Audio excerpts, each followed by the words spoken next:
नमस्कार, आप सभी का स्वागत है हमारे चैनल में। तो दोस्तों जुड़ चुका हूं मैं यहां पर आप सभी के लिए जेटेट परीक्षा 2024-25 की तैयारी को लेकर के। तो जो भी शिक्षक बंधु जेटेट परीक्षा की तैयारी कर रहे हैं तो उनके लिए देखिए सबसे बड़ी महत्वपूर्ण बात क्या होगी कि देखिए पढ़ने के लिए सबसे पहले आपको सोचना पड़ता है कि किस पुस्तक को पढ़ें, कहाँ से नोट्स लें और क्या पढ़ें कि कम समय में अच्छा तैयारी करके यहाँ पर रिजल्ट ला सके, क्योंकि जेटेट परीक्षा बार बार आयोजित नहीं होती है और एक बार समय जाने के बाद दोबारा आपको नहीं मिलता है।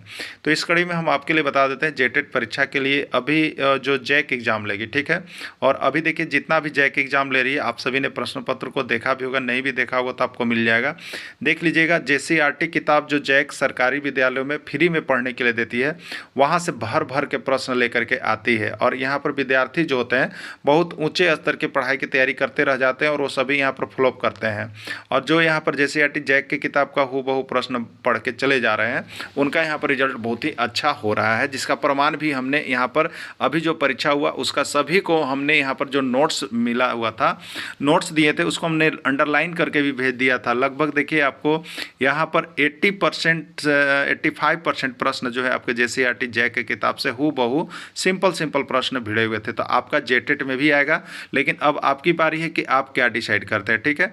यदि आप कहीं से गाइड लेके पढ़ रहे हैं तो गाइड तो देखिए बहुत ही आपको कमज़ोर बना देगा, ठीक है। बहुत ज़्यादा पढ़िएगा बहुत कम आएगा। आप जेसीईआरटी किताब का अगर आपके पास समय है तो नोट्स बनाइएगा, और यदि नोट्स नहीं बना पाते हैं तो देखिए हम आपके लिए इसी कड़ी पर काम करते हैं। हम आपको सारे नोट्स पीडीएफ और वीडियो यहाँ पर जेसीईआरटी जैक के किताब का हर चैप्टर क्लास 6 से लेकर के 11 तक, अभी 10 तक तो देखिए कंप्लीट है, 11 का बन रहा है, 10 तक से ही आपका ऐसे जेटेट परीक्षा में रहेगा। तो 10 तक का 100% कंप्लीट नोट्स हर चैप्टर से मिलेगा। और अभी हर जिस चैप्टर से आएगा अगर एग्जाम में प्रश्न तो उस चैप्टर से वहाँ से प्रश्न आपके एग्जाम में रहेगा ही रहेगा। तो ये हैंड रिटेन नोट्स है, आपको अब पूरा अंदर से निचोड़ करके बनाया गया है। इसकी प्रामाणिकता भी हो गई है अभी परीक्षा में बहुत हद तक, यानी 85-90% प्रश्न उसी नोट से भिड़े भी थे। तो आप सभी देख भी लिए होंगे। जो शिक्षक अभी तक नहीं जुड़े हैं आप जुड़ जाइएगा, हैंड रिटेन नोट्स लेकर के जरूर पढ़ लीजिएगा। अभी आपको सिर्फ यदि 1 से 5 शिक्षक की तैयारी कर रहे हैं तो 500 रुपये में आपको यह मिलेगा, और 6 से 8 शिक्षक की तैयारी कर रहे हैं तो यह आपको 500 रुपये मिलेंगे। और दोनों शिक्षक अगर एक साथ जुड़ देंगे तो उनको सिर्फ 700 रुपये में यहाँ से हम प्रोवाइड करते हैं ये सारे नोट्स, और उसके साथ साथ फ्री क्लासेज भी रहती है, ठीक है। तो क्लासेज भी आपको है, नोट्स भी आपको हैं, उसमें बात करने की सुविधा भी है, जिससे आप 100% यहाँ से स्कोर करेंगे। चलिए चलते हैं आगे। साम्राज्य के शासक का नाम है, बताना है कि इसमें कौन कौन मौर्य साम्राज्य के शासक हैं।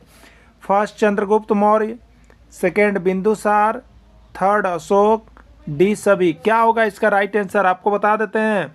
यह जो प्रश्न है आपका UP TET, MP TET, CG TET, Bihar TET सब जगह यहाँ पर मौर्य साम्राज्य से प्रश्न एक पूछा गया है, इसलिए आपके भी एग्जाम में आ सकता है। आप सभी बने रहिएगा, जुड़े रहिएगा। देखिए मौर्य साम्राज्य के शासक का नाम याद रखने के लिए याद रखिएगा, मौर्य साम्राज्य के शासक का नाम याद रखने के लिए चंद्रबिंदु क्या हुआ, चंद्रबिंदु अस्त हुआ, चंद्रबिंदु अस्त हुआ, चंद्रमा क्या हो गए, अस्त हो गए, ठीक है। अब देखिए यहाँ पर चंद्र का मतलब क्या है, चंद्र का मतलब है चंद्रगुप्त मौर्य, चंद्र का मतलब चंद्रगुप्त मौर्य, ठीक है। ये बिंदु का मतलब देखिए बिंदुसार, बिंदु का मतलब है बिंदुसार, और अस्त में अस्त से मतलब है अशोक। यानी मौर्य साम्राज्य का सबसे पहला शासक कौन हुआ, चंद्रगुप्त मौर्य। इसका उत्तराधिकारी कौन हो गया, बिंदुसार। उसका उत्तराधिकारी कौन हो गया, अशोक, ठीक है।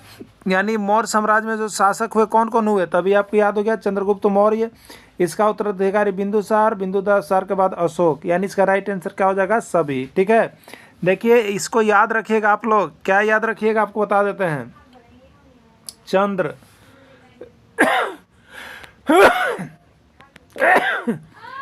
क्या याद रखिएगा, चंद्र बिंदु अस्त हुआ। ये क्यों, ये मौर्य साम्राज्य का जो है पूरा एक क्रम से आपको शासक का नाम हुआ।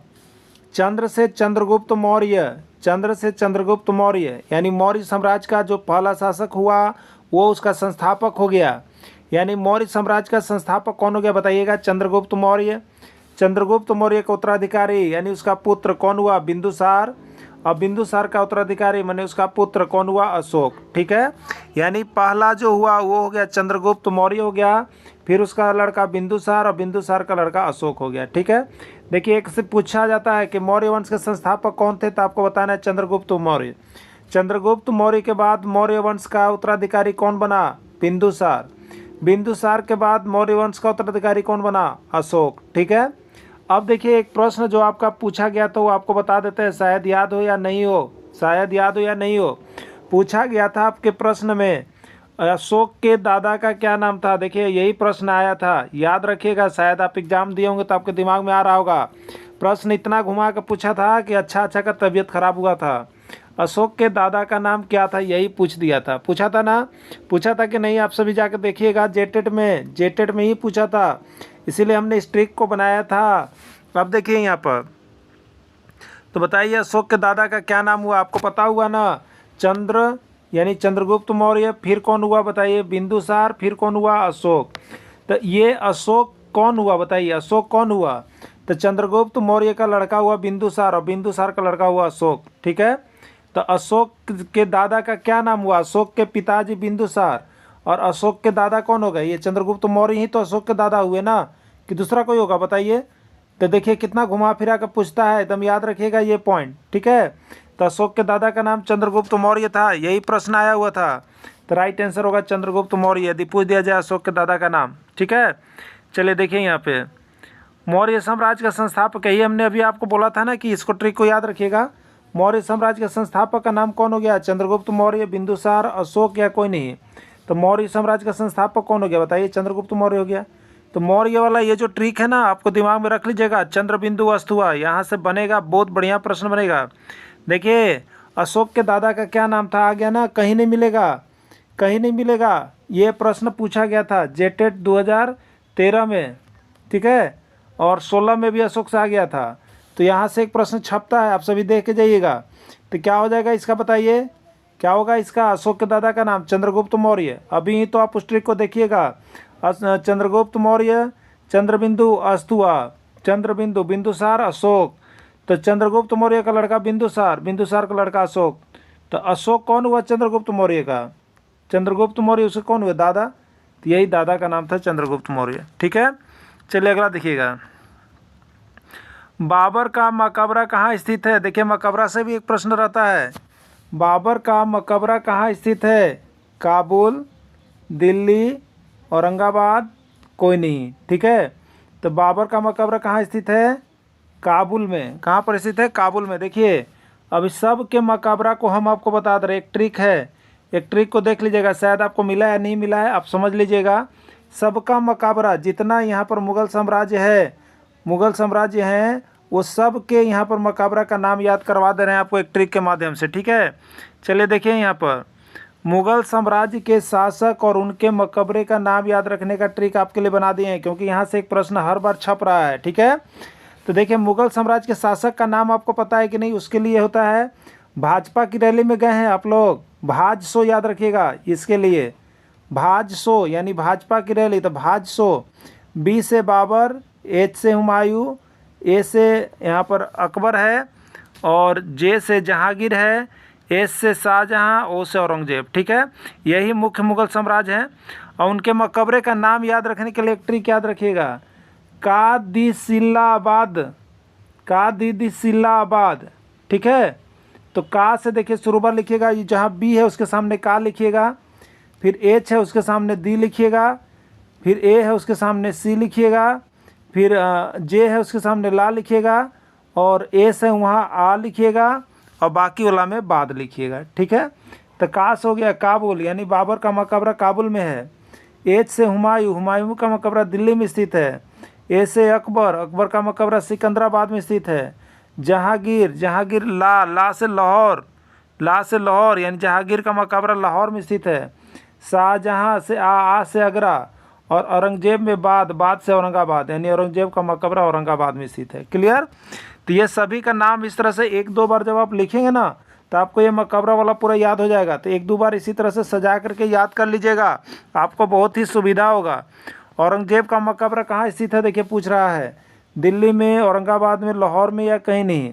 तो औरंगजेब का मकबरा कहाँ अभी था, औरंगाबाद। देखिए औरंगजेब में बाद से औरंगाबाद, तो दो बार लिखिएगा, आपको कंप्लीट हो जाएगा। ठीक है, चलिए अब देखिएगा, अकबर के शासनकाल के मुख्य प्रमुख गायक का नाम बताइए। अकबर के शासनकाल में कौन कौन से गायक रहा करते थे उसका नाम बताना है। बैजू बावरे, बाबा रामदास, तानसेन या सभी, कौन कौन रहते थे अकबर के शासनकाल के प्रमुख गायक। ठीक है, तो अकबर के शासनकाल के प्रमुख गायक में जानते हैं कौन था? तो बैजू का बारात गया था। बैजू का बारात याद रखिएगा, बैजू के जानते हैं ना, वह बैजू, बैजू के बारात। ठीक है, तो ये बैजू मतलब यहाँ पर है आपको बैजू बावरे। बा का मतलब बाज बहादुर, रा का मतलब रामदास यानी बाबा रामदास, और ते का मतलब तानसेन यानी बैजू बावरे हो गया, बाज बहादुर हो गया, बाबा रामदास हो गया, तानसेन, ये सभी अकबर के दरबार के प्रमुख गायक थे। लेकिन सबसे प्रमुख जो बोला जाता है वो कौन था पता है? तानसेन। ठीक है, तो इसमें सभी आंसर हो जाएगा। बैजू का बारात याद आ रहा है कि नहीं आ रहा है? नहीं आ रहा तो यहाँ देखिए लिख भी दिए हैं, अगर नहीं समझ में आ रहा तो यहाँ लिख दिए हैं। अकबर के शासनकाल के प्रमुख गायक का नाम याद रखना है तो बैजू का बारात चल जाना है। किसका बारात जाना है? बैजुआ का बारात चल जाना है। ठीक है, तो बैजू से बैजू बावरे, ये अकबर के दरबार का गायक। बा से बाज बहादुर, अकबर के दरबार का गायक। रा से रामदास, रामदास माने बाबा रामदास, ये अकबर के दरबार का गायक। और तानसेन अकबर के दरबार का गायक। लेकिन सबसे अधिक बार देखिए जो प्रश्न अब तक पूछा गया है वो आपको हम बता देते हैं, सबसे अधिक तानसेन वाला है। कौन है? तानसेन। क्लियर? अब चलिएगा, तानसेन किसके दरबार का प्रमुख गायक था? अभी तो हम लोगों ने देखा बाबर का, हुमायूं का, अकबर का या सभी का, किसका था बताइए? तो तानसेन किसके दरबार में था? तो बैजू का बारात, बाराते में तो आया था, तय के मतलब तानसेन था, तो तानसेन के दरबार का प्रमुख गायक था। ठीक है, तो तानसेन किसके दरबार का प्रमुख गायक था? अकबर के दरबार का प्रमुख गायक था। ठीक है, चलिए अगला प्रश्न देखिएगा। ह्वेन-सांग किसके शासनकाल में भारत आया था? बहुत बार ये प्रश्न आया है। ह्वेन-सांग किसके शासनकाल में भारत आया था? चीनी यात्री ह्वेन-सांग। ठीक है, आप एक चीज़ जानते होंगे, हवन से हर्ष होता है, याद रखिएगा, हवन से हर्ष होता है। जब आपके घर में हवन जलता है तो क्या होता है? खुशी होता है, तब जलता है। ठीक है, तो हवन से हर्ष होता है, इसको याद रखिएगा। हवन का मतलब है देखिए ह्वेन-सांग, हवन का मतलब है ह्वेन-सांग, और हर्ष का मतलब देखिए हर्षवर्धन। यानी ह्वेन-सांग किसके शासनकाल में भारत आया था? याद आ रहा है? ह्वेन-सांग जो है हर्षवर्धन के शासनकाल में भारत आया था। ठीक है, कैसे याद किए? याद हो रहा है कि नहीं हो रहा है? कैसे याद कर रहे हैं? हवन से हर्ष होता है, हवन से हर्ष होता है, याद रखना है। ठीक है, हवन से ह्वेन-सांग, हवन से ह्वेन-सांग, और हर्ष से हर्षवर्धन, हर्ष से हर्षवर्धन। यानी ह्वेन-सांग किसके शासनकाल में भारत आया था? हर्षवर्धन के शासनकाल में भारत आया था। क्लियर हो गया ना? क्लियर हो गया होगा। यहाँ पर ऑप्शन देखिए ए में है हर्षवर्धन, और हर्षवर्धन इसका राइट आंसर हो जाएगा। चलिए ठीक है, चलिए अगला देखिएगा। यहाँ पर नोट्स भी जो लेते हैं, परचेज करते हैं पीडीएफ, उनको सारा चीज़ बना हुआ रहता है। वन से हवे हर्ष होता है, ह्वेन-सांग हर्षवर्धन के शासनकाल में भारत आया था। ह्वेन-सांग जो था चीनी बौद्ध यात्री था, हर्षवर्धन के शासनकाल में भारत आता है। ठीक है, कतर की राजधानी कहाँ है? आपको बताना है कतर की राजधानी कहाँ है? दोहा, मनीला, टोक्यो या कोई नहीं। ठीक है, एक देखिए एक बात याद रखिएगा, कभी कभी कहते हैं इसको कतर दो, इसको मार दो, तो आप याद रखिएगा एक ट्रिक है। क्या ट्रिक है पता है? कतर दो रिया को, कतर दो रिया को। ठीक है, कतर की राजधानी दोहा, कतर की राजधानी दोहा, और कतर की मुद्रा का नाम रियाल। ठीक है, कतर दो रिया को एक ट्रिक बना, उससे कतर की राजधानी हो गई दोहा, और कतर की मुद्रा का नाम हो गया रियाल। ठीक है, दोनों प्रश्न पूछा है तो आप सभी देख लीजिएगा। तो कतर की राजधानी कहाँ है? दोहा। किस में? ए में ऑप्शन दिया गया है, ए इसका राइट आंसर हो गया। ठीक है, चलिए देखिए यहाँ पर ट्रिक को हमने बना दिया आपके लिए, कतर दो रिया को। ठीक है, कतर की राजधानी दो से दोहा, और मुद्रा का नाम रियाल। तो कतर की राजधानी कोई पूछेगा तो दोहा बताइएगा, कतर की मुद्रा कोई पूछेगा तो रियाल बताइएगा। ठीक है, चलिए अगला देखिएगा। शक संवत का स्थापना किसने किया? देखिए संवत से भी एक प्रश्न रहता है, शक संवत का स्थापना किसने किया? कनिष्क, विक्रमादित्य, चंद्रगुप्त प्रथम या कोई नहीं? तो देखिए शक, शक लगा हुआ है, और कनिष्क देखिए कनिष्क, इसमें भी शक लगा हुआ है, लगा हुआ है कि नहीं? इसलिए शक संवत की स्थापना कनिष्क ने किया। समझिए, परखिए, तब टिकिंग करने में सुविधा होगा आपको, खाली रटिए मत। ठीक है, रटना भुला जाइए। और देखिए एक बात बता देते हैं आपको, इस सारा जो प्रश्न आप देख रहे हैं ना, ये JCERT के टेक्स्ट बुक का है, बाहर का एक भी प्रश्न नहीं है। देखिए कितना इंपॉर्टेंट प्रश्न आपको लग रहा है ना। तो ये सभी प्रश्न आपको जैक की किताब से ही मिल सकते हैं। इसलिए जो जैक की किताब पढ़ लिए वो तो ठीक है, लेकिन जो जैक की किताब कम से कम 6 to 10 तक नहीं पढ़े हैं, वो यहाँ से PDF ले लेंगे। सारे PDF 6 to 10 तक कंप्लीट हैं, उसके वीडियो भी मिल जाएंगे। साथ में क्लासेज जो इंपॉर्टेंट सीरीज है, प्रीवियस ईयर क्वेश्चन पेपर उसका भी चल रहा है, और साथ में टेस्ट सीरीज भी चल रहा है। तो सभी क्लासेज को ज्वाइन कर लीजिएगा आप सभी को, जिससे कि आपका अच्छा मार्क्स आ जाए। ठीक है, इससे वही बहुत कम और सस्ते दामों पर आपको सारी कोर्सेज यहाँ पर उपलब्ध है, तो आप सभी देख लीजिएगा। ठीक है, तो शक संवत का स्थापना कनिष्क ने किया। चलिए अगला देखिएगा कैसे कैसे पकड़ते हैं आंसर को। विक्रम संवत का स्थापना किसने किया? विक्रम संवत का स्थापना किसने किया? कनिष्क, विक्रमादित्य, चंद्रगुप्त प्रथम या कोई नहीं? ठीक है, तो देखिए विक्रम लिखा हुआ है, याद रखिए विक्रम। विक्रम, विक्रम से क्या होगा बताइए? विक्रमादित्य। विक्रम से विक्रमादित्य, विक्रम है ना, और विक्रमादित्य दोनों में मिल रहा है कि नहीं? दोनों मिल रहा है ना। विक्रमादित्य को मार दीजिए। देखिए इसी तरह से पकड़िएगा ना तो आपको सब पकड़ा जाएगा। अभी देखिए कनिष्क, शक था, शक का स्थापना जब ऑप्शन दिया तो हमने क्या पकड़ा? कनिष्क। ये भी शक, ये भी शक, शक शक मिल गया। अब देखिए यहाँ विक्रम और उत्तर में विक्रम मिल गया, विक्रम का विक्रमादित्य, क्लियर हो गया। ठीक है, चलिए अगला देखिएगा। गुप्त संवत का स्थापना किसने किया? गुप्त संवत का स्थापना किसने किया आपको बताना है। विक्रमादित्य, चंद्रगुप्त प्रथम, अकबर या कोई नहीं?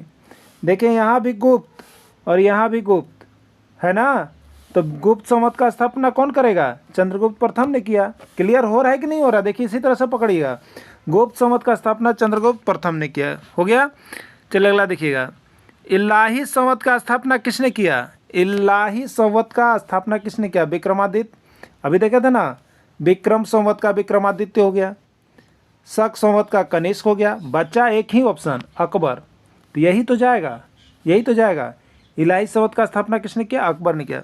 अब बताइए अल्लाहू अकबर कौन करता है ना? याद आ रहा है? अल्लाहू अकबर याद आ रहा है कि नहीं? तो वही अल्लाह इलाही है और उस संवत का स्थापना अकबर ने किया है। तो अल्लाहू अकबर से याद रख लीजिएगा, इलाही से अकबर। क्लियर। चलिए अगला, सिक्का का अध्ययन क्या कहलाता है? सिक्का का अध्ययन क्या कहलाता है? न्यूमिज्मेटिक्स, एपिग्राफी, पैलियोग्राफी या कोई नहीं? सिक्का का अध्ययन क्या कहलाता है आपको बताना है। ठीक है, तो देखिए आपको एक चीज़ बता देते हैं, विभिन्न का अध्ययन का जो अब तक एग्जाम में आया है, एक ट्रिक है, याद रखिएगा। ठीक है, सी न्यू मतलब नया देखो, सी न्यू। ठीक है, सी ऐप नया देखो, सी ऐप, और अभी पोलियो नया देखो, सी ऐप, अभी पोलियो। ठीक है, तो सिक्का, सी से है सिक्का, सिक्का का अध्ययन न्यूमिज्मेटिक्स कहलाता है। ठीक है, और यहाँ पर देखिए सी है शिलालेख, इसी का मतलब है शिलालेख, और शिलालेख का अध्ययन क्या कहलाता है? एपिग्राफी कहलाता है। और ये है अभिलेख, यह है अभिलेख, और इसका अध्ययन जो है पोलियोग्राफी कहलाता है। ठीक है, तो सिक्का का अध्ययन क्या कहलाता है? न्यूमिज्मेटिक्स कहलाता है, अभी आपको पता चल गया है। शिलालेख का अध्ययन क्या कहलाता है? अभी आपको बताए थे, एपिग्राफी। सी न्यू मतलब सी से सिक्का और न्यूजमेटिक्स। सी ऐप, सी से शिलालेख, एपिग्राफी। ठीक है, एपिग्राफी। और अभी पोलियो, तो अभी पोलियो में क्या होगा? पोलियो से पैलियोग्राफी होता है, तो अभी का मतलब अभिलेख, और अभिलेख का अध्ययन पैलियोग्राफी कहलाता है। तीनों एक ही सूत्र से आपको याद हो जाएगा, एक ही फार्मूला से याद हो जाएगा। देखिए नीचे फार्मूला है, नीचे ट्रिक लिखा हुआ है, सी न्यू, सी ऐप, अभी पोलियो। ठीक है, सी से सिक्का, उसका अध्ययन न्यूमिज्मेटिक्स, सी से शिलालेख, उसका अध्ययन एपिग्राफी, अभी से अभिलेख, उसका अध्ययन पैलियोग्राफी। क्लियर हो गया ना? तो यहाँ पर देखिए सारे प्रश्नों को हम लोग इसी तरह से देखेंगे, चाहे वो हिस्ट्री सेक्शन हो, चाहे ज्योग्राफी, चाहे पॉलिटिकल, उस सभी को हम लोग यहाँ पर कंप्लीट करते चलेंगे। यदि आप 1 से 5 शिक्षक की तैयारी कर रहे हैं, चाहे 6 से 8 सामाजिक विज्ञान या भाषा शिक्षक की तैयारी करें, तो आपको हम बता देते हैं यहाँ पर जेटेट की तैयारी के लिए आपको यहाँ पर JCRT जैक के किताब का टोटल नोट्स बन चुका है। आप यहाँ से PDF खरीद सकते हैं, क्लासेज में जुड़ सकते हैं। सब कुछ आपको 500 रुपये में ही यहाँ पर दिए जाएंगे। 1 से 5 के लिए 500, 6 से 8 के लिए भी 500। और देखिए यहाँ से बाहर आपको प्रश्न आएगा भी नहीं, 101% आप मान लीजिएगा, क्योंकि अभी जितना भी जैक एग्जाम लिया है यहाँ से प्रश्न बहुत ज़्यादा भिड़ा है आपको एग्जाम में। इसलिए आप हैंड रिटेन नोट्स को पढ़ना एग्जाम में जाने से पहले कभी नहीं भूलिएगा। तो चलिए देखते हैं आगे महत्वपूर्ण प्रश्न में सर्वाधिक वर्षा वाला क्षेत्र के रूप में किसको जाना जाता है? मासिनराम मेघालय, तमिलनाडु, नेतरहाट या कोई नहीं। ठीक है, तो दुनिया में सर्वाधिक वर्षा वाला क्षेत्र जो है वो मासिनराम मेघालय को माना जाता है। ठीक है, याद रखिएगा, मासिनराम बहुत बार प्रश्न में आ चुका है। लक्षद्वीप कहाँ स्थित है? लक्षद्वीप कहाँ स्थित है? ठीक है, देखिए एक मेरा अंडमान निकोबार द्वीप समूह और एक है मेरा लक्षद्वीप द्वीप समूह। ठीक है, तो अंडमान निकोबार द्वीप समूह जो है ये बंगाल की खाड़ी में है। अंडमान निकोबार द्वीप समूह कहाँ है? बंगाल की खाड़ी में स्थित है। और लक्षद्वीप द्वीप समूह कहाँ है? अरब सागर। तो दो गो, बंगाल की खाड़ी और अरब सागर, यही दो गो याद रखना रहता है। तो अंडमान निकोबार द्वीप समूह बंगाल की खाड़ी में स्थित है और लक्षद्वीप जो है अरब सागर में स्थित है। तो आपसे क्या पूछा गया था कि लक्षद्वीप कहाँ स्थित है? अरब सागर, बंगाल खाड़ी, हिंद महासागर या कोई नहीं। तो लक्षद्वीप कहाँ स्थित है? अरब सागर में स्थित है। राइट आंसर इसका ये हो जाएगा। ठीक है, अब नेक्स्ट वो भी प्रश्न आ गया जिसको अभी हमने यहाँ पर मेंशन किया था। अंडमान एवं निकोबार द्वीप समूह कहाँ स्थित है? अरब सागर, बंगाल की खाड़ी, हिंद महासागर या प्रशांत महासागर। तो अंडमान एवं निकोबार द्वीप समूह कहाँ स्थित है? बंगाल की खाड़ी में स्थित है। दोनों क्लियर हो गया? दोनों का डाउट क्लियर हो जाना चाहिए। ठीक है, अगला देखिएगा, हिंदुओं का धार्मिक ग्रंथ है, हिंदुओं का धार्मिक ग्रंथ है वेद, पुराण, रामायण या सभी। ठीक है, तो हिंदुओं का प्राचीन पुराना या धार्मिक ग्रंथ वेद भी है, पुराण भी है, रामायण भी है, यानी राइट आंसर इसमें सभी चला जाएगा। ठीक है, अगला देखिए, इस्लाम का धार्मिक ग्रंथ है, इस्लाम का धार्मिक ग्रंथ है कुरान, वेद, बाइबल या कोई नहीं। ठीक है, तो इस्लाम लोग क्या पढ़ते हैं? कुरान पढ़ते हैं। क्या पढ़ते हैं? कुरान। तो इनका प्रमुख ग्रंथ जो है कुरान हो जाएगा। ईसाइयों का प्रमुख ग्रंथ है, ईसाइयों का प्रमुख ग्रंथ है कुरान, वेद, बाइबल या कोई नहीं। ठीक है, तो ईसाई लोग किसकी पूजा करते हैं? कौन से ग्रंथ की? तो बाइबल का हो जाएगा। वेद किसका? वेद का कौन करते हैं? हिंदू करते हैं। कुरान का कौन करते हैं? मुस्लिम करते हैं। तो राइट आंसर इसका बाइबल हो जाएगा। ठीक है, सिखों का पवित्र ग्रंथ क्या है? सिखों का पवित्र ग्रंथ का नाम क्या है आपको बताना है। कुरान शरीफ, वेद, बाइबल या गुरु ग्रंथ साहिब। तो यहाँ पर देखिए, कुरान किसका है? मुस्लिम का है। वेद किसका है? हिंदू का है। बाइबल किसका है? सिख का है। बाइबल किसका है? ईसाई का है। बाइबल ईसाई का है। तो एक बच गया गुरु ग्रंथ साहिब, यही सिख का है। गुरु ग्रंथ साहिब जो है वो किताब किसका है? सिख का है। ठीक है, चलिए अगला देखिएगा, पंजाब का प्रमुख पर्व है, पंजाब का प्रमुख पर्व कौन सा आपको बताना है? सरहुल, ओणम, डांडी या बैसाखी। ठीक है, पंजाब का प्रमुख पर्व हो, सरहुल तो झारखंड के लिए है, ओणम जो है ये आपको कथकली केरल के लिए हो गया, डांडी गुजरात के लिए हो गया, और बैसाखी एक बच गया, ये पंजाबी के लिए है, पंजाबी के लिए है। बिहार का मुख्य पर्व है सरहुल, ओणम, डांडी या छठ। ठीक है, तो बिहार का जो मुख्य पर्व माना जाता है वो छठ माना जाता है। क्या माना जाता है? छठ माना जाता है।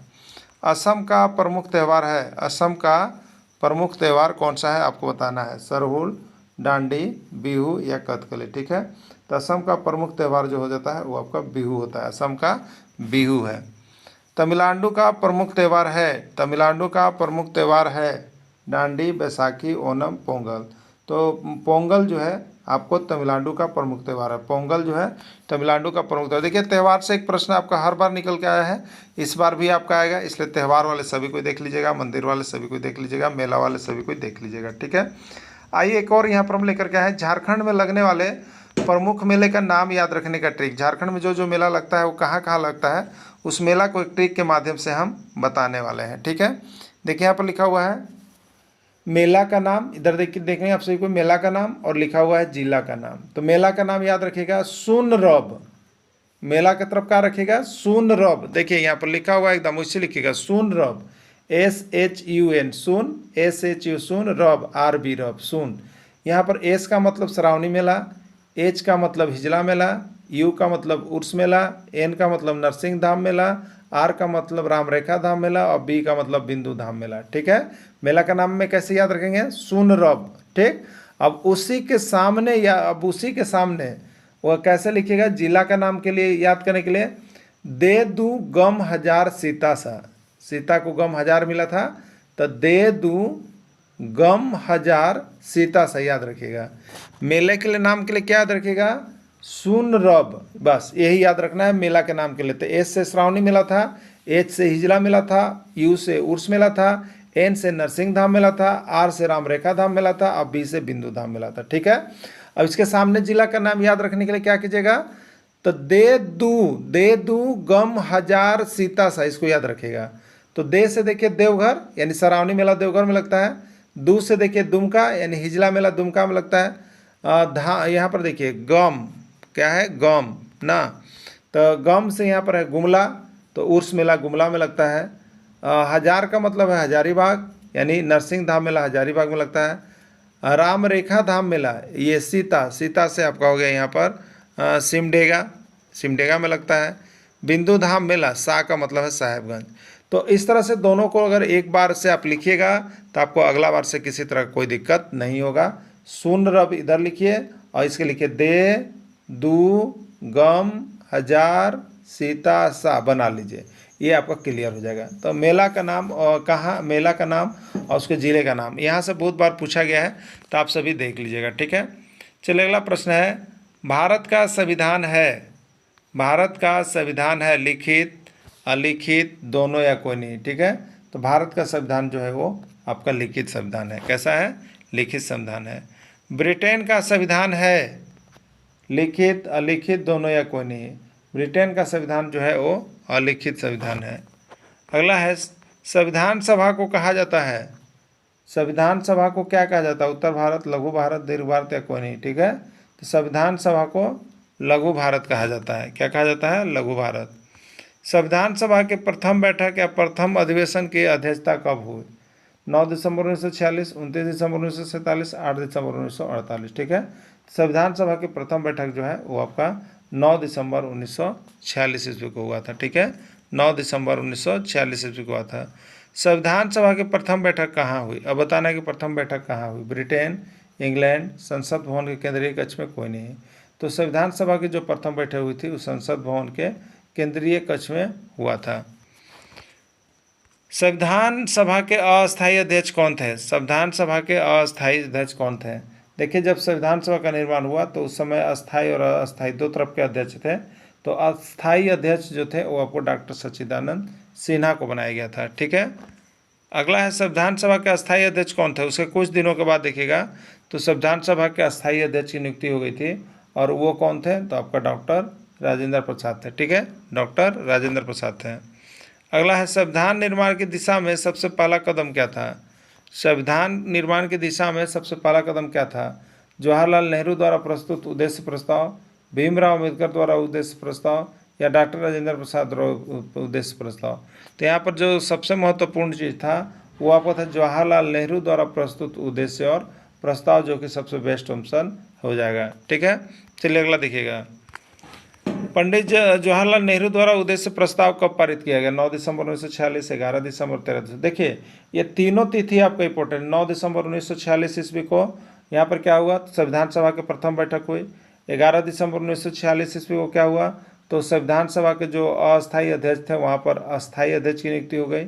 और 13 दिसंबर 1946 को यहाँ पर संविधान उद्देश्य का प्रस्ताव का सबसे महत्वपूर्ण दिवस माना जाता है। ठीक है, चलिए अगला देखिएगा, यहाँ पर लिख दिए हैं, देखिए आपको नोट्स बना दें। 9 दिसंबर 1946 संविधान सभा की प्रथम बैठक हुई। 11 दिसंबर को डॉक्टर राजेंद्र प्रसाद संविधान सभा के अस्थायी अध्यक्ष निर्वाचित हुए, और 13 दिसंबर 1946 को पंडित जवाहरलाल नेहरू द्वारा उद्देश्य प्रस्ताव पारित किया गया। ठीक है, तो प्रस्ताव लाया गया। तो ये सभी मुख्य पॉइंट थे। चलिए आगे भी प्रश्न है, प्रारूप समिति के सदस्यों की संख्या कितनी थी, बहुत बारी प्रश्न आ गया है। प्रारूप समिति के सदस्यों की संख्या कितनी थी, 7 थी। अब वो सदस्य कौन कौन थे, वो सारी को हम अगले वीडियो में बताएंगे आपको। विश्व का सबसे बड़ा लिखित संविधान किस देश का है, भारत, चीन, अमेरिका या ऑस्ट्रेलिया। तो विश्व का सबसे बड़ा लिखित संविधान जो है वो भारत का है। किसका है, भारत का है। अगला है, इनमें कौन संविधान की सूची में शामिल नहीं है, इसमें कौन संविधान की सूची में शामिल है, इसमें कौन संविधान की सूची में शामिल है, संघ सूची, राज्य सूची, समवर्ती सूची या सभी। तो संविधान की सूची में तीनों शामिल है, सभी, राइट आंसर डी। अगला है आपको, संघ सूची पर कानून कौन बना सकता है, संघ सूची पर कानून कौन बना सकता है, राज्य सरकार केंद्र सरकार दोनों या कोई नहीं। तो संघ सूची पर केवल केंद्र सरकार ही कानून बनाती है। कौन बनाती है? केवल केंद्र सरकार। राज्य सूची पर कानून कौन बनाता है? राज्य सूची पर कानून कौन बनाता है? केंद्र सरकार, राज्य सरकार दोनों या कोई नहीं। ठीक है, तो राज्य सूची पर जो अधिकार या कानून बनाता है वो आपका राज्य सरकार का काम होता है। समवर्ती सूची पर कानून कौन बनाता है? संघ सरकार, कानून सरकार, राज्य सरकार या केंद्र और राज्य सरकार दोनों। ठीक है, तो समवर्ती सूची पर जो कानून बना सकते हैं उसमें केंद्र और राज्य सरकार दोनों का हिस्सा होता है। केंद्र और राज्य दोनों कर सकते हैं। समवर्ती सूची में यदि दोनों सरकार के बीच मतभेद हो तो अंतिम निर्णय किसका होगा? समवर्ती सूची में यदि दोनों सरकार के बीच मतभेद हो तो अंतिम निर्णय किसका होगा आपको बताना है। अंतिम निर्णय राज्य सरकार, केंद्र सरकार, दोनों या कोई नहीं। ठीक है, तो दोनों सरकार के बीच यदि लड़ाई झगड़ा होता है तो इस पर अंतिम जो निर्णय लेगा वो आपको केंद्र सरकार का होगा। शिक्षा किस सूची का विषय है? शिक्षा संघ सूची, राज्य सूची, समवर्ती सूची। ठीक है, तो शिक्षा जो है समवर्ती सूची का विषय है। शिक्षा किसका विषय है? समवर्ती सूची का विषय है। स्वास्थ्य सूची किसका विषय है? स्वास्थ्य किसका विषय है? संघ सूची, राज्य सूची, समवर्ती सूची। तो स्वास्थ्य जो है आपका वो भी समवर्ती सूची का विषय है।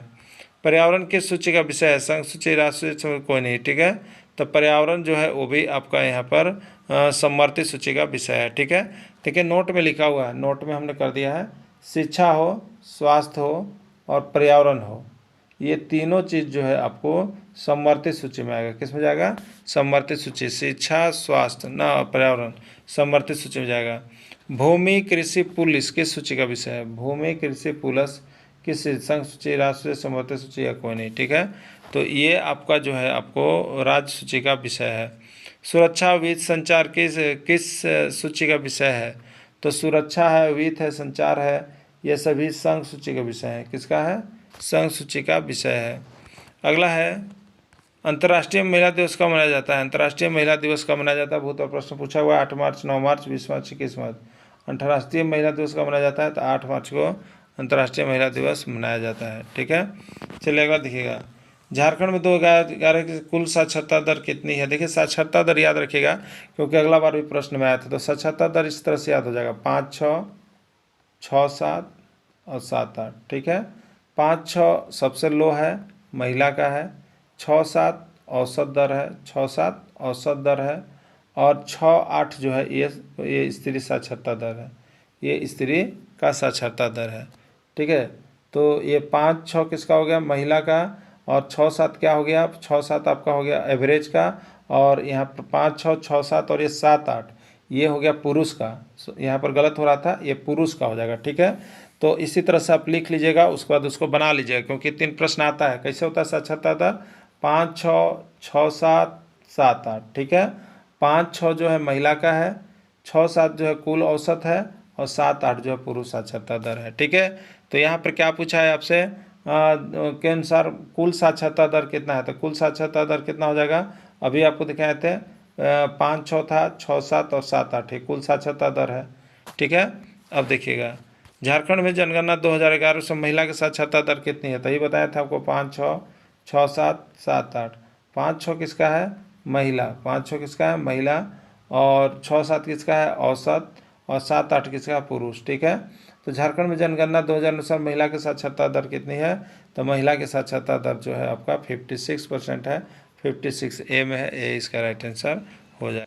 देखिए यदि आप जेटेट में परचम लहराना चाहते होंगे तो आप यहाँ से छोड़ करके किसी और भी जगह का आप पढ़ रहे हैं तो ठीक है, लेकिन यहाँ का नोट्स एक बार अवश्य ले लीजिएगा एग्ज़ाम में जाने से पहले, क्योंकि यहाँ पर हम आपको JCERT जैक के किताब का इस तरह से ट्रिकी हमने आपको सारा चीज़ बताया है प्रश्न और उत्तर को कि आपको एक ही बार देखने के बाद जरूर दिमाग में आपको स्कोरिंग बढ़ेगा। इसलिए आप 101% सफलता पाने के लिए आप हमारे चैनल के साथ जुड़ जाइएगा और हो सके तो यहाँ से 500 रुपये में आप यहाँ पर सारे नोट्स परचेज कर लीजिएगा और यहाँ से ज़रूर पढ़ लीजिएगा, जिससे कि आपका एग्ज़ाम एकदम क्रैक हो जाएगा। ठीक है, तो अभी का भी वीडियो देखने के बाद तुरंत मोबाइल नंबर दिया गया है, तुरंत यहाँ पर जुड़ जाएंगे। चलिए देखते हैं आगे प्रश्न। जीव संसाधन से प्राप्त संसाधन कहलाते हैं जैव, अजैव दोनों या कोई नहीं। ठीक है, देखिए जो नए नए हैं जो अभी तक नहीं देखे हैं उनको अलग से यह प्रश्न लग सकता है, लेकिन जब उनको क्लियर होगा तो आपको लगेगा कि समझने में कोई प्रॉब्लम नहीं है। किसी भी प्रकार का दिक्कत आपको नहीं होगा इस चैनल पर, आप सिर्फ जुड़ करके तैयारी करने लगिएगा।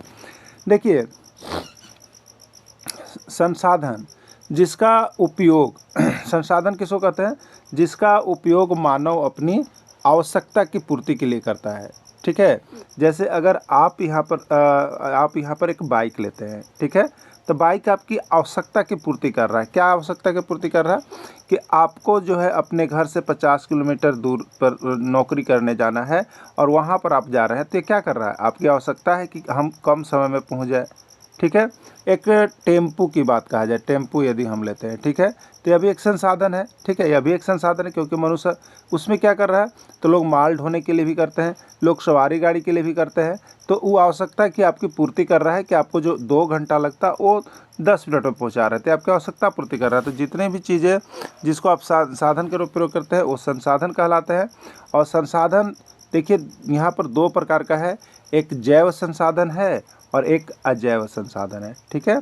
तो जैव संसाधन वैसे संसाधन है जिसमें जीव होता है, जिसमें जीव होता है वो जैव संसाधन है, और जो निर्जीव होता है वह अजैव संसाधन है। क्लियर? जिसमें जीव है उसको जैव संसाधन, जिसमें जीव नहीं है वो निर्जीव है, वो अजैव संसाधन में चला जाएगा।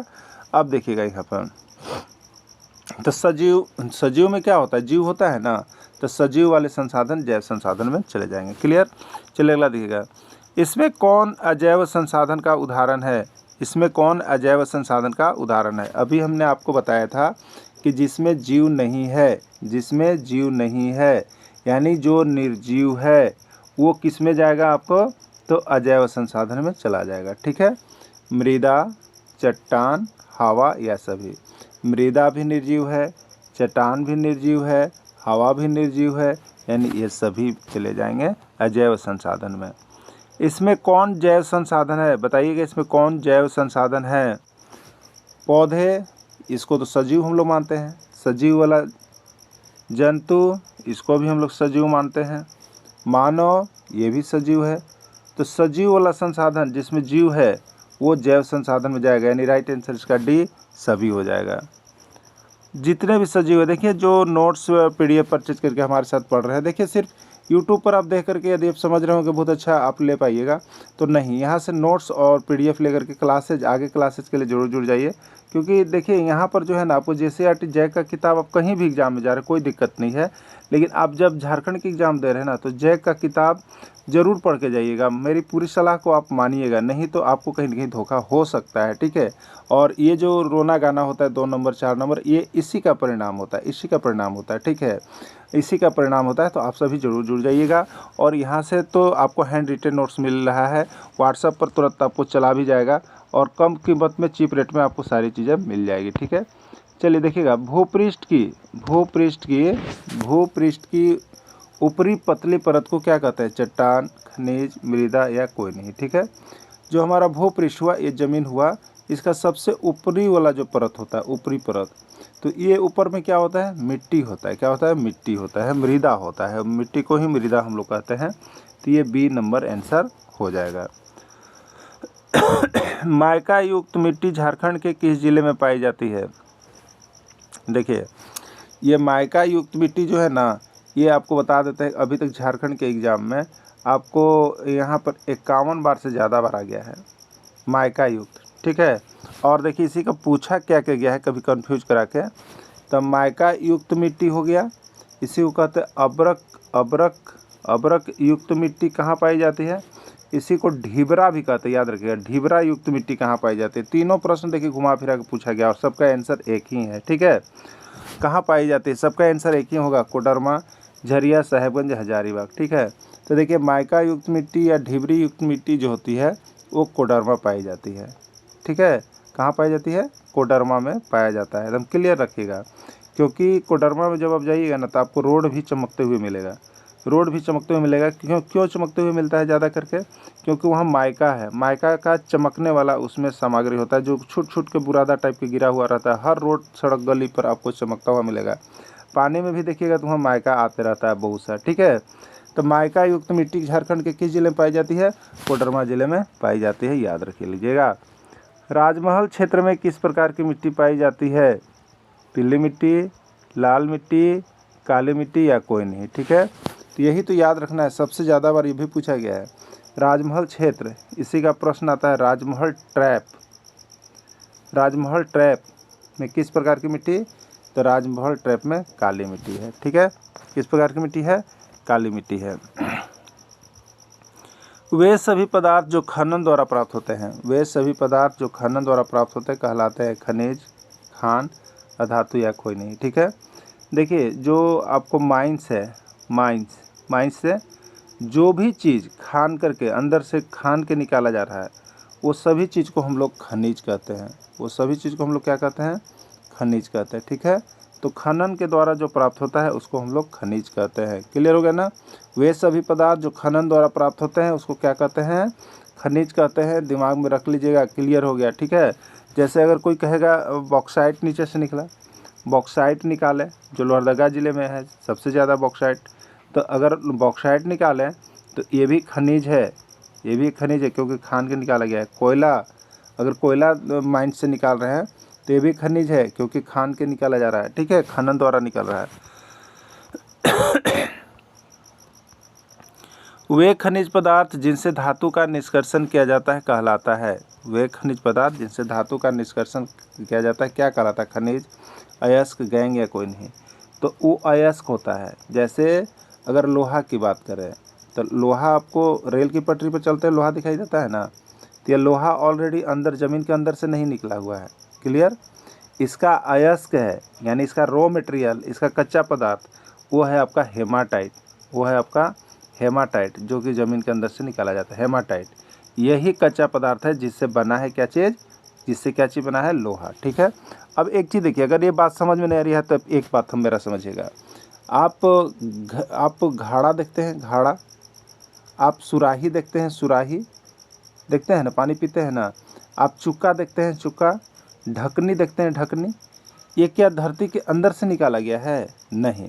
इसके लिए कच्चा पदार्थ क्या है बताइए? इसके लिए कच्चा पदार्थ क्या है? सभी के लिए मिट्टी है। ये सभी के लिए कच्चा पदार्थ मिट्टी, मिट्टी से बनाया गया है।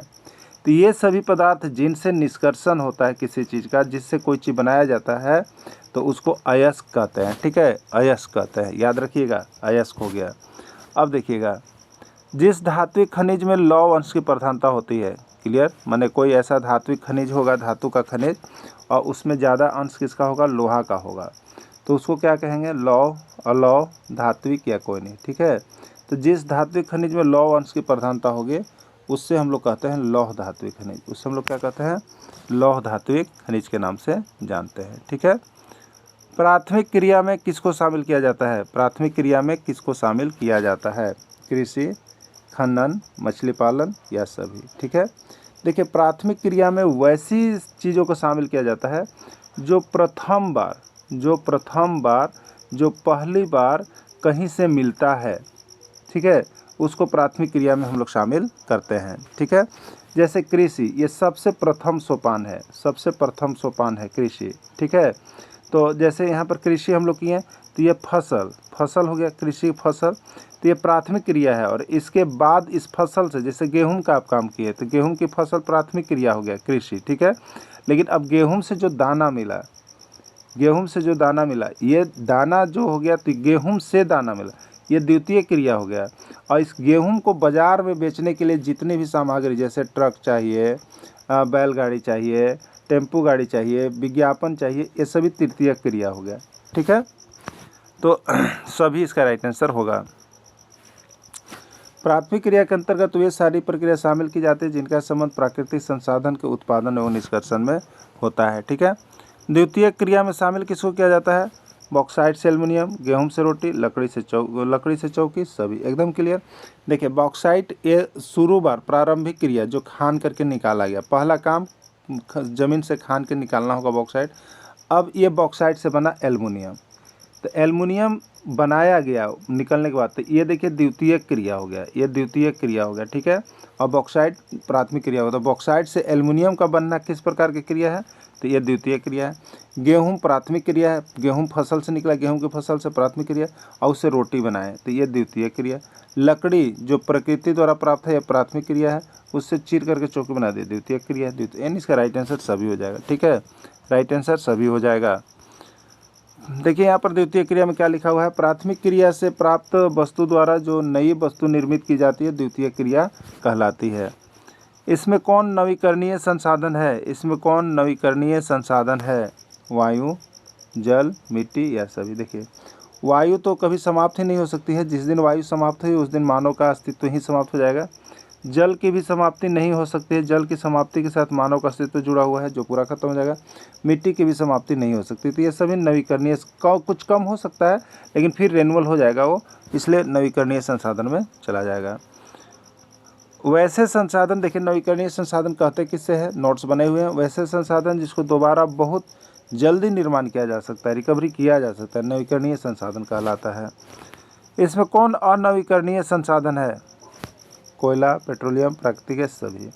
इसमें राइट आंसर सभी है। अगर कोयला की एक बार जहाँ पर समाप्त हो जाए तो उसको बनने में सैकड़ों वर्ष लग जाते हैं। पेट्रोलियम भी अनवीकरणीय संसाधन, इसको भी बनने में बहुत ज़्यादा समय लगता है, ये भी ठीक है, यानी राइट आंसर इसका सभी हो जाएगा। देखिए अनवीकरणीय संसाधन क्या है, वैसे संसाधन जिनकी एक बार समाप्ति हो जाने के बाद दोबारा निर्माण होने में 100 से ज़्यादा वर्षों तक का समय लग जाता है, अनवीकरणीय संसाधन कहलाते हैं, ठीक है। दलहन पौधों की जड़ों में, दलहन पौधों की जड़ों में कौन सा बैक्टीरिया पाया जाता है, हरा फल, लैग्यूम, राइजोबियम या कोई नहीं, ठीक है। दलहन पौधों की जड़ों में जो बैक्टीरिया पाया जाता है वो सूक्ष्मजीव राइजोबियम नामक जीवाणु पाया जाता है, ठीक है, राइजोबियम नामक जीवाणु पाया जाता है। जल कैसा संसाधन है, जल कैसा संसाधन है, नवीकरणीय, अनवीकरणीय, जैव संसाधन या कोई नहीं, ठीक है।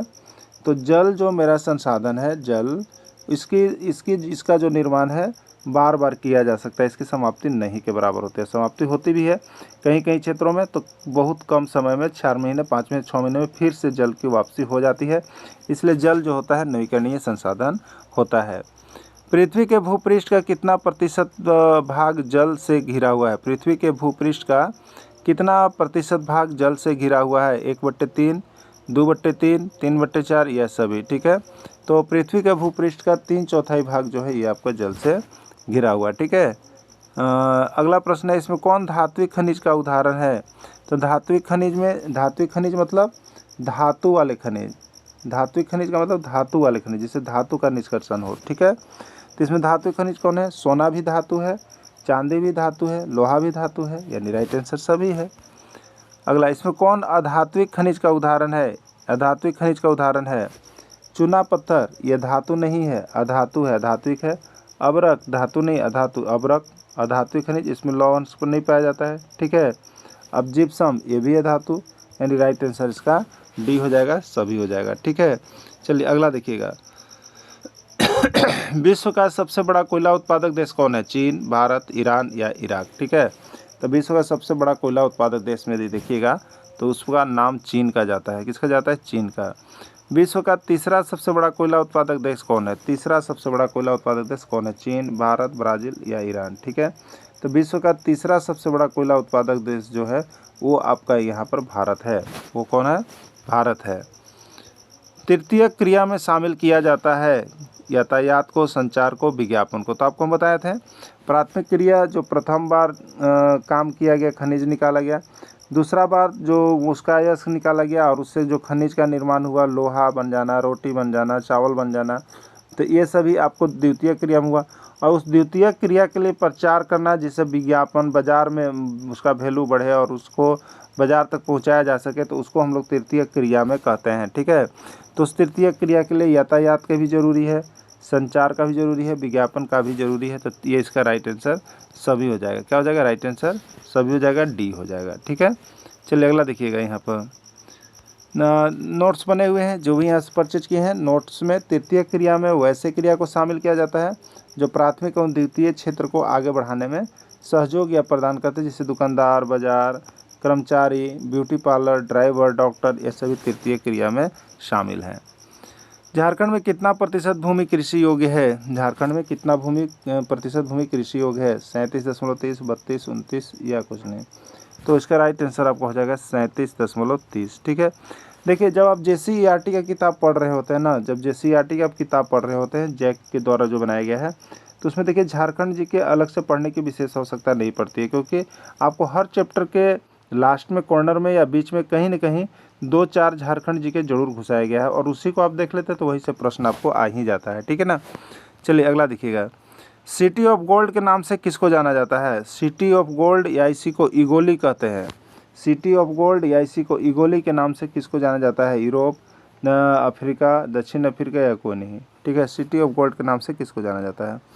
तो देखिए यहाँ पर सिटी ऑफ गोल्ड के नाम से दक्षिण अफ्रीका को जाना जाता है, ठीक है। दक्षिण अफ्रीका के किमबेरले खान जो है सोना उत्पादन के लिए प्रसिद्ध है, इसलिए इसको सिटी ऑफ गोल्ड या इसी को इगोली कहते हैं, या इसी को इगोली भी हम लोग कहते हैं, ठीक है। अगला देखिएगा, दक्षिण अफ्रीका का किमबेरले खान, दक्षिण अफ्रीका का किमबेरले खान किसके उत्पादन के लिए प्रसिद्ध है? सोना, चांदी, हीरा या कोई नहीं, ठीक है। तो दक्षिण अफ्रीका का जो किमबेरले खान है वो आपको सोना उत्पादन के लिए प्रसिद्ध है, ठीक है। किसके लिए? सोना उत्पादन के लिए प्रसिद्ध है। विश्व का सबसे बड़ा बॉक्साइट, विश्व का सबसे बड़ा बॉक्साइट उत्पादक देश कौन है? एशिया, ऑस्ट्रेलिया, यूरोप या कोई नहीं। तो इसका विश्व का सबसे बड़ा जो यहाँ पर आपका बॉक्साइट उत्पादक देश है वो ऑस्ट्रेलिया है। झारखंड में कोयला उत्पादक क्षेत्र है, झारखंड में कोयला का उत्पादन कहाँ कहाँ होता है आपको बताना है? झरिया, धनबाद, गिरिडीह, सभी। तो झारखंड में लगभग सभी जगहों पर कोयला उत्पादक क्षेत्र है, इसलिए इसका राइट आंसर सभी हो जाएगा। झारखंड में किस प्रकार का कोयला पाया जाता है? बताना है कि झारखंड में जो कोयला तो पाया जाता है, ये तो क्लियर है, लेकिन किस प्रकार का? एंथ्रासाइट, बिटुमिनस, पीट, लिग्नाइट या कोई नहीं, ठीक है। तो झारखंड में बिटुमिनस टाइप का कोयला पाया जाता है, सेकेंड क्वालिटी का कोयला पाया जाता है, ठीक है। झारखंड में पहली बार कोयला का खनन किस वर्ष हुआ था? तो 1802 ईस्वी, 1806 ईस्वी, 1894 ईस्वी या कोई नहीं, ठीक है। तो झारखंड में पहली बार कोयला का जो उत्खनन हुआ था वो आपका 1894 ईस्वी में हुआ था। कब था? 1894 ईस्वी में हुआ था। और कहाँ हुआ था? तो 1894 ईस्वी में झरिया, धनबाद में प्रारंभ हुआ था। झरिया, धनबाद में सबसे पुराना झरिया ना, झरिया। झारखंड राज्य में कितना प्रतिशत भूभाग पर वन है? झारखंड राज्य में कितना प्रतिशत भूभाग पर वन है? 29, 25, 23, 27 को नहीं, ठीक है। तो झारखंड राज्य में कितना प्रतिशत भूभाग पर वन है? 29.61 कहीं कहीं है, और 29 भी रहेगा तो चलेगा, ठीक है। यही इसका भूभाग का वन है।